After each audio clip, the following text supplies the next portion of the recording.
Συλλόγου κύριο Βλασταράκο και τους Προέδρους των Ιατρικών Συλλόγων της χώρας και εκφράζουμε τη χαρά μας για την παρουσία των Προέδρων των Πανεπιστημιακών Ιατρικών Σχολών και των πρωτευσάντων πτυχιούχων ιατρών του ακαδημαϊκού έτους 2014-2015 που θα δώσουν τον όρκο του Ιπποκράτους στον ιερό χώρο του Ασκληπίου ΚΟ.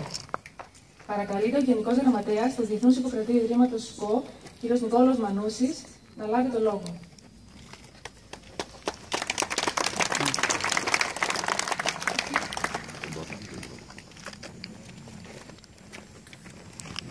Σας ευχαριστώ. Πανοσυλλογιότατε, κύριε Έπαρχε, κύριε εκπρόσωπε του κ. Ταξιάρχου,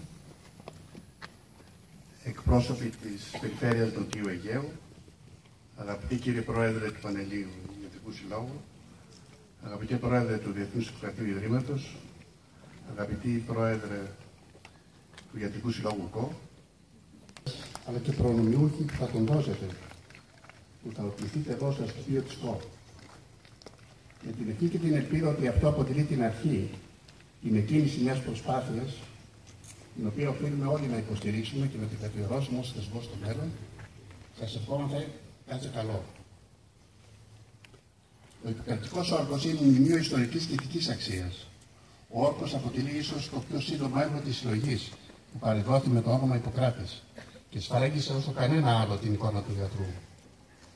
Έχει τα τυπικά χαρακτηριστικά αρχαίου όρκου, αρχίζοντας με την επίκριση των θεών μαρτύρων.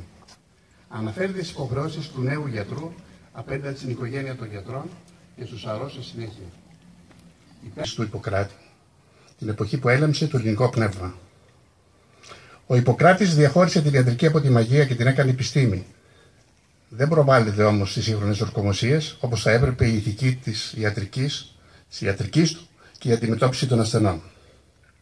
Η σύντομη αυτή αναφορά στα παραπάνω έχουμε να αποτελέσουν τον εφαλτήριο οδηγό των νέων ιατρών για το καλό της κοινωνίας και να αισθάνονται τυχεροί που μεταλαμπαδεύουν στην ιπποκρατική ηθική και διαιτολογία στον ιερό τούτο χώρο, στην πατρίδα του Ιπποκράτη, στην όμορφη ΚΟ. Και όπως αναφέρει ο Μέγας Ιπποκράτης,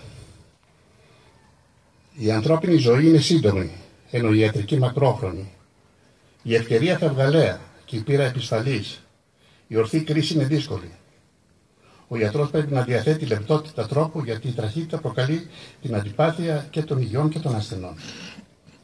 Ολοκληρώνοντας τη μικρή αυτή παρέμβαση, θα ήθελα να προσθέσω ακόμη πως η δημιουργία ενός ιατροπολιτιστικού διεθνούς κέντρου αποτελούσε και αποτελεί το όνειρο πολλών γενναίων μέσω του Διεθνούς Ιπποκρατείου Ιδρύματος ΚΟ.